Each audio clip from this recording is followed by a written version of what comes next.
நேயர்கள் அனைவருக்கும் வணக்கம். ரேவதி சண்முகம் கவிஞர் வீட்டு சமையல் சேனல் உங்களை அன்போடு வரவேற்கிறேங்க. இன்னைக்கு நம்ம பலா முசுக்கையை வச்சு ஒரு குருமா பண்ணணும். ஆக்சுவலாக பலா முசுக்கைன்னு சொல்லும்போது பிஞ்சு பலாங்க. சில பேர் பலா முசுக்கைன்னு சொல்லுவாங்க, செட்நாடு பக்கம்னா. இங்கே பிஞ்சு பலான்னு சொல்லுவாங்க. ஸோ இது ஒவ்வொரு இடத்த பொறுத்து மொத்தத்தில் பார்த்தீங்கன்னா நல்ல ஒரு பிஞ்சாக இருக்கிற பலாக்காய். இது அந்த முள்ளை விரிஞ்சு கொடுக்காம நல்ல நெருக்கமாக இருக்கும், பொடியும் முள்ளாக இருக்கும். அந்த ஸ்டேஜில் பறித்து பண்ணோம் அப்படின்னா ரொம்ப நல்லாயிருக்கும். இப்போ மார்க்கெட்டுகளில் பரவலாக கிடைக்கிது. இது பார்த்தீங்கன்னா நான் அதை முதல்ல அதுக்கு என்னென்ன தேவைன்னு சொல்லிட்டு அதுக்கப்புறம் இது எப்படின்னு சொல்கிறேன். இன்றைக்கி ஒரு சின்ன பிஞ்சு பலா கிடச்சிது. அது 350 கிராம் இருந்தது. அதை கொண்டு நான் தோல்லாம் எடுத்து நறுக்கி உப்பு போட்டு வேக வச்சு வச்சுருக்கேன். இதுக்கு ஒரு சின்னதாக 2 வெங்காயம் நறுக்கி வச்சுருக்கேன், பொடியாக தக்காளி நறுக்கி வச்சுருக்கேன், கொஞ்சம் கருவேப்பிலை, கொத்தமல்லி, தக்காளியும் 2, வெங்காயமும் 2 எடுத்திருக்கேன். இன்றைக்கி அரைக்கிறதுக்கு பார்த்தீங்கன்னா 3 பச்சை மிளகா, முந்திரி பருப்பு ஒரு 7-8 முந்திரி பருப்பு, ஒரு 1 டேபிள் ஸ்பூன் அளவுக்கு கசகசா, அதுக்கப்புறம் ஒரே ஒரு துண்டு பட்டை, 2 லவங்கம். இதுக்கு மேலே எடுக்கல. இந்த பட்டையிலையுமே நம்ம பாதி தான் போடுவேன். இது எடுத்துடலாம், பாதி தான் போடுவேன், ஏன்னா இதுக்கு ரொம்ப வாசனை தாங்காது. ஒரே 1 டீஸ்பூன் அளவுக்கு சோம்பு, சின்னதாக 5 பல்லு பூண்டு, ஒரு அரை அங்குல துண்டு இஞ்சி, கொஞ்சம் மஞ்சள் தூள், அப்புறம் தேங்காய் ஒரு அரை கப்பு நறுக்க அளந்தது. இது பார்த்தீங்கன்னா இதுதான் நான் சொன்னது, இந்த பலா முசுக்கைன்னு சொல்கிறதுலே பலாக்காய். நான் வாங்கி 2 நாள் ஆச்சு, ஃப்ரிட்ஜில் வச்சுருந்ததுனால இந்த கொஞ்சம் கலர் மாறி இருக்குது. இந்த மாதிரி முள் இந்த பாருங்க, பால்னு தெரியுது. முள் நல்லா நெருக்கமாக பொடியாக இருக்கணும், இந்த மாதிரி இருக்கணும். இதை வெட்டுறது எப்படின்னா, மேலே எண்ணெய் ஒரு கத்தியில அருகாமணியில் தடவிட்டு மேல் பகுதி காம்பை வெட்டி எடுத்துருங்க. எடுத்துட்டு குறுக்க நீள வாக்கில் 2ஆ வெட்டிடணும். வெட்டிங்கன்னா உங்களுக்கு அரைவட்டமாக இந்த மாதிரி கிடைக்கும். இந்த அரைவட்டமாக கிடைக்கிறத நம்ம எப்படி வெட்டுறதுங்கிறத காமிக்கிறேன்.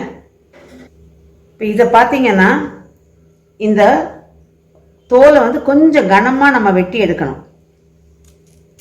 இது கொஞ்சம் இதுவாக இருக்கும். வெட்டுறதுன்னா ஓரளவு கொஞ்சம் ஃப்ரெஷ்ஷாக இருந்தாலும் இன்னும் பிஞ்சாக இருந்தாலும் நல்லா உங்களுக்கு வந்துடும். இந்த பாருங்கள், இந்த மாதிரி ஈஸியாக வந்துருச்சு பாருங்கள். அதுக்கப்புறமா இந்த உள்பகுதியை இப்படியே வெட்டி எடுக்கணும்.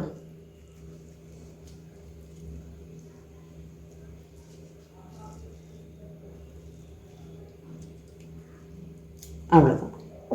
இப்போ இதை சின்ன சின்ன துண்டாக எந்த சைஸுக்கு வேணுமோ சின்ன சின்ன துண்டுகளை நறுக்கிட்டு உப்பு சேர்த்து இந்த மாதிரி வெட்டினதை குக்கரில் ஒரு இந்த மாதிரி ஒரு பவுல் நிறைய கிடச்சிதுன்னு வச்சுக்கோங்க.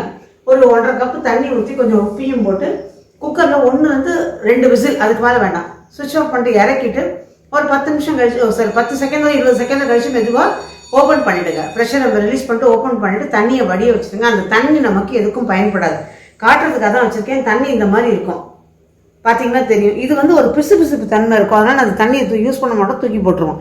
இதை காட்டுறதுக்காக வச்சுருக்கேன். இந்த மாதிரி இருக்கும், இதை எடுத்துருங்க. இப்போ இதை வேக வச்சா பலா முசுக்கையை நம்ம ரெடி பண்ணிக்குவோம். இப்போ இதுக்கு ஒரு மசாலா அரைக்கணும். அந்த மசாலாவை வதக்கிட்டு அரைக்கணும். அதுக்கப்புறம் இதெல்லாம் சேர்த்து ஒன்றா வதக்கி தூக்கி ஊற்றி கொதிக்க விட்டோம்னா வேலை முடிஞ்சுது. இப்போ இது வதக்கிறது எப்படிங்கிறது பார்க்கலாம். இப்போ ஒரு கடாயில் ஒரு 1 டேபிள் ஸ்பூன் அளவுக்கு எண்ணெய் ஊற்றிருக்கேன்.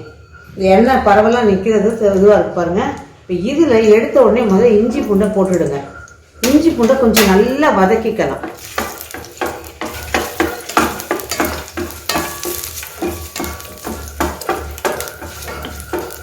இஞ்சி பூண்டு அதுக்கப்புறம் நம்ம மசாலாவை வதக்க மாட்டோம், அப்படியே தூக்கி ஊற்ற போகிறோம். அதனால் இஞ்சி பூண்டு ரொம்ப தேவைப்படாது. இதுக்கு கொஞ்சமாக தான் நம்ம எடுத்துக்கணும். கொஞ்சமாக எடுத்து அதை வதக்கிடுவோம். நல்லா வதங்கிட்டு இருக்கு.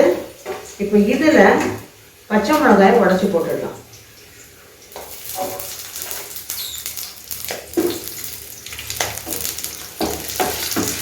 உடச்சி போடுங்க. முழுசாக போட்டிங்கன்னா, புதுசாக சமைக்கிற பிள்ளைங்களா இருந்தீங்கன்னா முழுசாக போட்டால் வெடித்து வெளியில் விழுகும், மேலெல்லாம் படும். அதனால் உடச்சி போட்டுருங்க அல்லது கீறி போட்டுருங்க.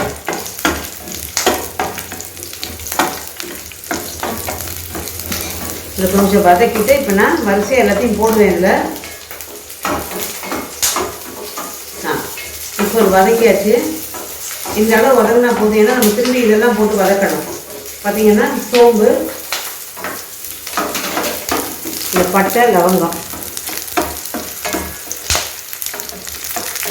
இந்த 2 லவங்கம் போட்டிருக்கேன். இப்போ முந்திரி பருப்பு, கசகசா,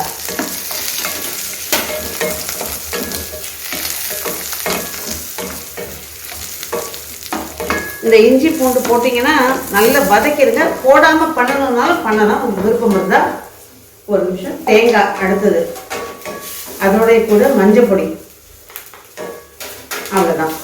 இப்போ இது ரொம்ப வதக்கணும். இதுக்கப்புறம் தேங்காய் போட்டு நீங்கள் ரொம்ப வதக்கணும்னு அவசியம் இல்லை, லேசாக வதக்கினா போதும், அவ்வளோதான். இப்போ இதை அடுப்பு ஆஃப் பண்ணி எடுத்துடுவேன். அதுக்கப்புறம் நம்ம வந்து ஒரு பாத்திரத்தை வச்சு வெங்காயம் தக்காளி வதக்கிட்டு இருந்தோம்னா இதை அரைச்சி ரெடி பண்ணி ஊற்றிட வேண்டியதுதான். இப்போது இந்த விழுதை நல்லா அரைச்சாச்சு, ஆற வச்சு தண்ணி விட்டு அரைச்சி வச்சுருக்கேன் நைஸாக. இந்த பக்கம் ஒரு 2-2.5 கப் அளவுக்கு தண்ணி இருக்கும், 10 நிமிடம் கூட ஊற்றிக்கலாம். அது லேசாக சூடு பண்ணிக்கிட்டு இருக்கேன். இன்னொரு பக்கம் பாத்திரம் போட்டிருக்கேன். இப்போ இதில் வந்து எண்ணெய், இது ஒரு 2-3 டேபிள் ஸ்பூன் வரைக்கும் எண்ணெய். யூஸ்வலாக குருமாவுக்கு அதிகமாக தானே எண்ணெய் பிடிக்கும் இல்லையா, அதனால். ஆனால் இதில் எதுவுமே நான் தாளிக்க போகிறதில்ல.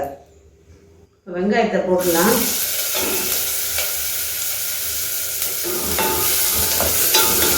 நான் கருவேப்பிலையும் கொத்தமல்லியும் லாஸ்ட்டில் தான் போடுவேன். இதில் வெங்காயம் போட்டிருக்கேன், கொஞ்சமாக உப்பு. இந்த வெங்காயம் கொஞ்சம் நல்லா வதங்கிடட்டும். அந்த வெங்காயம் பார்த்தீங்கன்னா நல்லா வதங்கி இருக்கு பாருங்கள். ஓரளவுக்கு இந்த மாதிரி வதக்கணும்.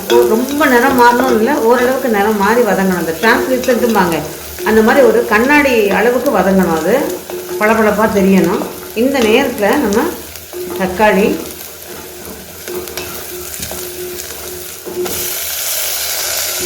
தக்காளி போடும்போது இந்த குருமாவுக்கு எவ்வளோ உப்பு தேவையோ அதை இதை சேர்த்துலாம். நம்ம காய்க்கு ஏற்கனவே போட்டுட்டோம். இந்த வெங்காயம் வதங்கும் போது கொஞ்சம் போட்டோம், கவனமாக போட்டுக்கோங்க கொஞ்சமாக.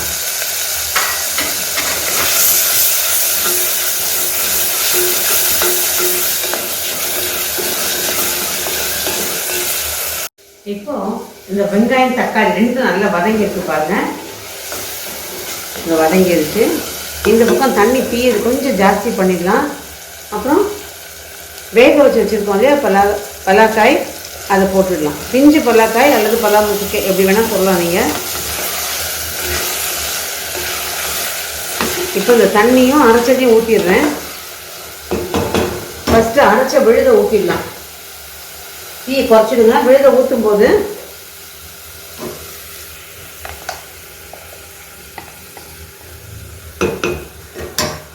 அடுப்பு ஆஃப் பண்ணிவிட்டு இந்த தண்ணியை எடுத்துக்கலாம். நான் இந்த பாத்திரத்துலேயே தண்ணியை கொதிக்க வச்சு வச்சுட்டேன். நல்லா கொதிச்சிருச்சு பாருங்க தண்ணி.